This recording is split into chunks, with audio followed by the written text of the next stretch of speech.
अजमेर में पकड़ी गई करोड़ों रुपए की नशीली दवाओं के मामले में रिश्वत मांगने वाली एसओजी की एडिशनल एसपी दिव्या मित्तल की ओर से की गई जांच को लेकर ही सवाल उठने लगे हैं। मित्तल पर तस्करी के मास्टरमाइंड को पकड़ने के बजाय मामले में अहम गवाह को भी गिरफ्तार करने का आरोप है। वही कहा जा रहा है कि एसपी ने हिमालय मेडिटेक के संचालक सुनील नंदवानी को भी बचाने की कोशिश की है। इसके साथ ही मित्तल पर पंजाब की एक दवा कंपनी के संचालक को भी धमकी देकर राशि मांगने का आरोप है। एसीबी इन सभी शिकायतों की जांच कर रही है। जानकारी के अनुसार ड्रग्स तस्करी नेटवर्क परत दर परत खुलासा करने वाले अहम गवाह ट्रांसपोर्ट मालिक अतुल शर्मा ने एसओजी को जांच के दौरान ड्रग्स माफिया सुशील करनानी, हरिराम और कई तस्करों के बारे में अहम सबूत दिए थे। ट्रांसपोर्ट कारोबारी के बयान के आधार पर ही एसओजी इस नेटवर्क में शामिल कई लोगों तक पहुंच पाई थी। लेकिन आरोप है कि जांच अधिकारी मित्तल ने तस्करी के मास्टरमाइंड करनानी को पकड़ने के बजाय मामले के अहम गवाह अतुल शर्मा को ही गिरफ्तार कर लिया। मित्तल ने तस्करों को दवा सप्लाई करने वाली हिमालय मेडिटेक के संचालक सुनील नंदवानी को भी बचाने की कोशिश की। इसके तहत नंदवानी को 3 मुकदमों के बजाय सिर्फ एक मुकदमे में आरोपी बनाकर गिरफ्तार किया था, जबकि 2 प्रकरण में उसे बेदाग बताते हुए एडीजी एसओजी को फाइल बेचकर अनुमति भी मांगी थी, लेकिन एडीजी ने नंदवानी के खिलाफ नए सिरे से जाँच के आदेश दिए थे। मित्तल पर आरोप है कि उन्होंने पंजाब की एक दवा कंपनी के संचालक को भी मामले में फंसाने की धमकी देकर उससे मोटी राशि मांगी गई थी। एसीबी अब ऐसी तमाम शिकायतों की जांच कर रही है। करोड़ों रुपए की नशीली दवाओं का मास्टरमाइंड सुशील करनानी है, जिससे देश भर में बोगस दवा कारोबारी फर्म रजिस्टर्ड करवाकर इस गोरखधंधे का संचालन किया है। करनानी ने बोगस कंपनियों के नाम से ही अजमेर में मुंदड़ा को नशीली दवाओं की खेप भेजी थी।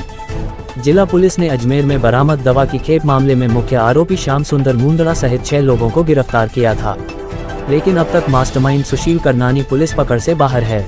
करनानी के खिलाफ देश भर में दवा तस्करी के 27 मुकदमे दर्ज है। एसओजी की जांच रिपोर्ट के अनुसार दवा के काले कारोबार का मास्टरमाइंड सुशील करनानी पुत्र छगनलाल करनानी है। सुशील बीकानेर नोखा हिम्मतनगर का मूल निवासी है, लेकिन उसने आधार कार्ड में Nandanvan Chopasni housing board colony Jodhpur व तिरुपति टाउन कालावड रोड जयपुर का पता भी दिया है।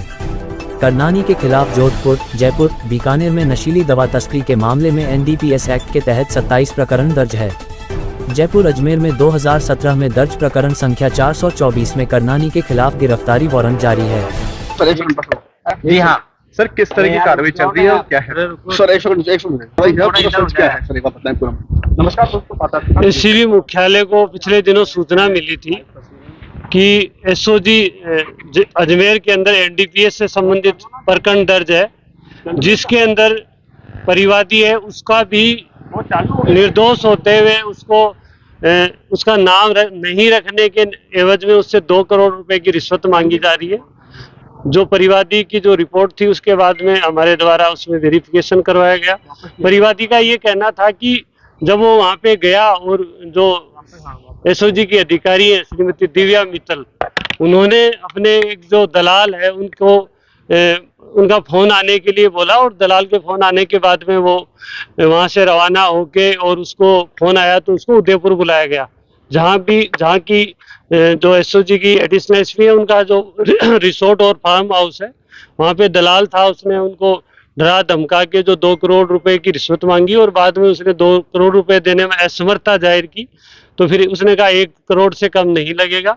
उसके बाद में परिवादी हमारे पास आया और उसने रिपोर्ट दी, हमने वेरिफिकेशन करवाया है और वेरिफिकेशन के बाद में चूंकि परिवादी का जो दलाल था वो उदयपुर से यहाँ पैसे लेने के लिए आ भी गया था, लेकिन उस दिन कार्रवाई नहीं हो पाई। आज हमने कोर्ट से वारंट लेके और इनके 5 स्थान है जिनके अंदर सर्च की कार्रवाई चल रही है और कार्रवाई अभी जारी है। कार्रवाई के बाद में जो भी रिपोर्ट आएगी उसके बाद में हम सूचित करेंगे। दिव्या मित्तल कहाँ पर?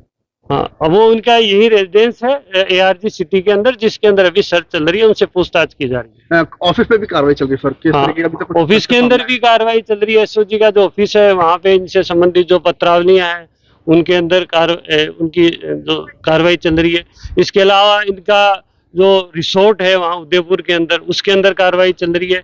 इनका एक फ्लैट है जयपुर के अंदर, उसमें कार्रवाई चल रही है। इसके अलावा चिड़ावा के अंदर इनका घर है, वहाँ पे भी कार्रवाई चल रही है। कितने लंबे समय से निगाह रखी रही थी सर? काफी दिनों से निगाहें थी और उसके आधार पे अब कार्रवाई चल रही है। परिवादी पहली बार कब आया था एसीबी के पास?